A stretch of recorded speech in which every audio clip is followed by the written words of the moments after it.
If you ask a disagreeable person what he wants, say, or she wants, they'll tell you right away. They know. It's like, this is what I want and this is how I'm going to get it. But agreeable people, especially if they're really agreeable, are so agreeable that they often don't even know what they want, because they're so accustomed to living for other people and to finding out what other people want and to trying to make them comfortable and so forth, that it's harder for them to find a sense of their own desires as they move through life.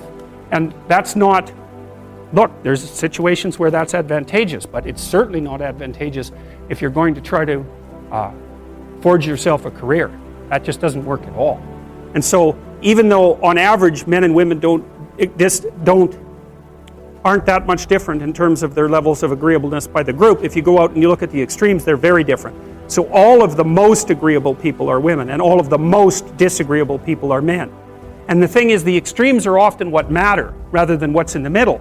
And so one of the ways that's reflected in society, by the way, is there's way more men in prison.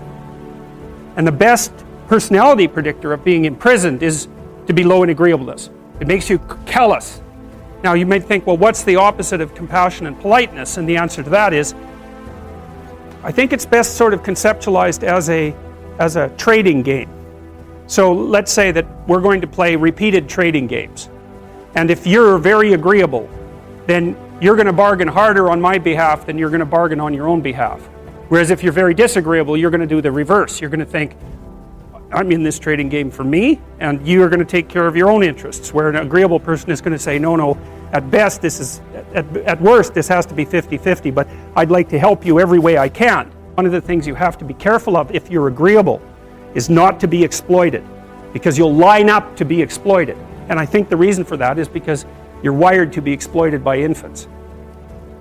And so that just doesn't work so well in that actual world. And one of the things that happens very often in psychotherapy, people come to psychotherapy for multiple reasons, but one of them is they often come because they're too agreeable. And so what they get is so-called assertiveness training, although it's not exactly assertiveness that's being trained. What it is the ability to learn how to negotiate on your own behalf. And one of the things I tell agreeable people, especially if they're conscientious, is say what you think. Tell the truth about what you think. There's going to be things you think are nasty and harsh. And they probably are nasty and harsh, but they're also probably true. And you need to bring those up to the forefront and deliver the message. And it's not straightforward at all, because agreeable people do not like conflict. Not at all. They smooth the water. And you can see why that is in accordance with the hypothesis that I've been putting forward. You don't want conflict around infants. It's too damn dangerous. You don't want fights to break out. You don't want anything to disturb the relative peace. And if you're also more prone to being hurt physically and perhaps emotionally, you're also maybe loath to engage in the kind of high intensity conflict that will solve problems in the short term, because it takes a lot of conflict to solve problems in the short term. And if that can spiral up to where it's dangerous, which it can if it gets uncontrolled, it might be safer in the short term to keep the waters smooth and to not delve into those situations where conflict emerges. The problem with that is it's not a very good medium to long-term strategy, right? Because lots of times there are things you have to talk about because they're not going to go away. And the advantage to having a well-socialized disagreeable person is that they really don't let much get in their way. So if you can get a kid who's disagreeable socialized, that person can be quite the creature, because they're very forward moving in their nature and very difficult to stop. But if you don't get them successfully domesticated, tamed, roughly speaking, by the time they're 4, their peers reject them. And that's a big problem, because your job as a parent is to make your child socially desirable by the age of 4. Like you want to burn that into your brain, because people don't know that. That's your job. And here's why. It's easy if you think about it carefully. So you imagine you've got a 3-year-old child, so sort of halfway through that initial period of socialization, and you take that child out in public. Okay, what do you want for the child? Who cares about you? What do you want for the child? You want the child to be able to interact with other children and adults so that the children are welcoming and smile and want to play with him or her, and so the adults are happy to see the child and treat him or her properly.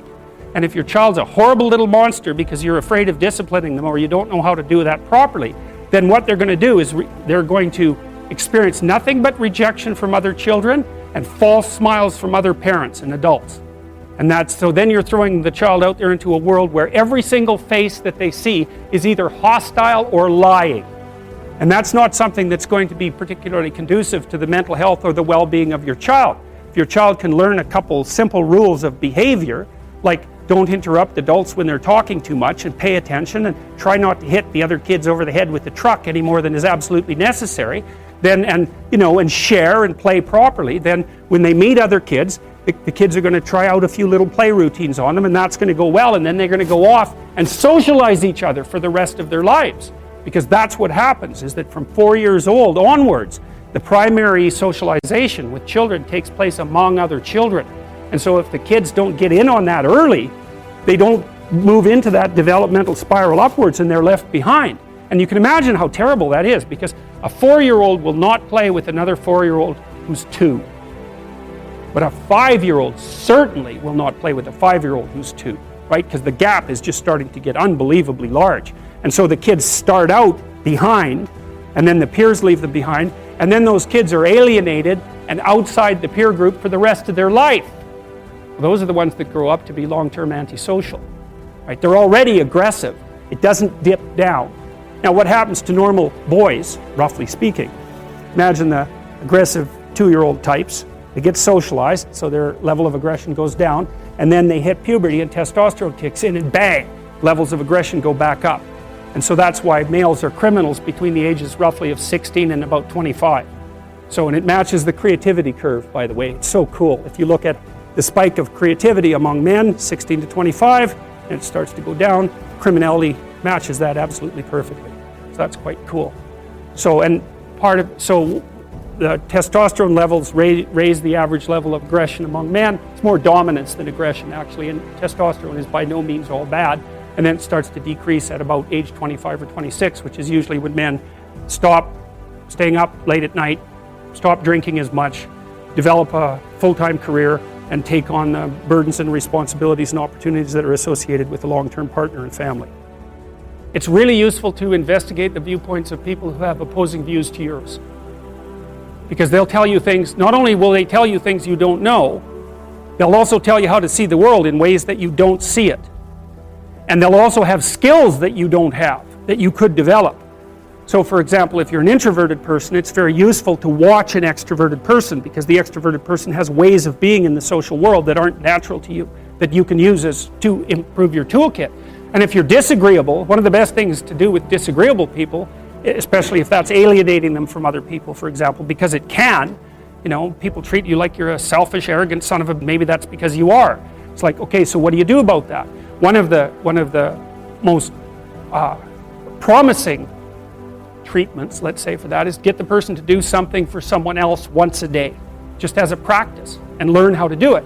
Maybe you can wake the circuit up, if you think that it's lying dormant in you, which is probably right. I think we have a very wide range of propensities within us. Some are switched on, genetic propensities. Some are switched on, but I think that if you put yourself in the right situation or walk yourself through the right exercises, you can switch some of these other things on as well. But it takes work and dedication and discipline. I would say, generally speaking, if you want to adapt yourself properly to life, you should find a niche in the environment that corresponds with your temperament. Right? You shouldn't work at cross purposes to your temperament, because it's just too damn difficult.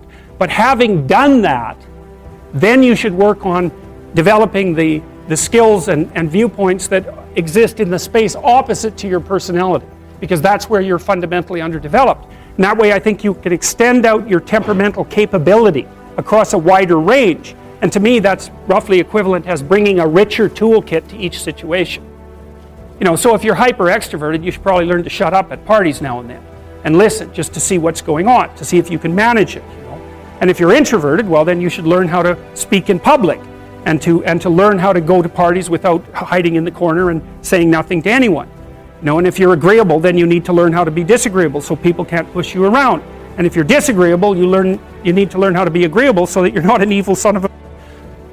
And the same thing applies even in the conscientious domain. It's like if you're too conscientious, you need to learn to relax and let go a little bit. And if you're unconscientious, it's time, like get out the Google Calendar, man, and start scheduling your day, right? And beat yourself on the back of the head with a stick until you're disciplined enough so that you can actually stick to something for some length of time and not living in absolute squalor, which is something that would characterize someone who's very disorderly, for example, because they don't notice.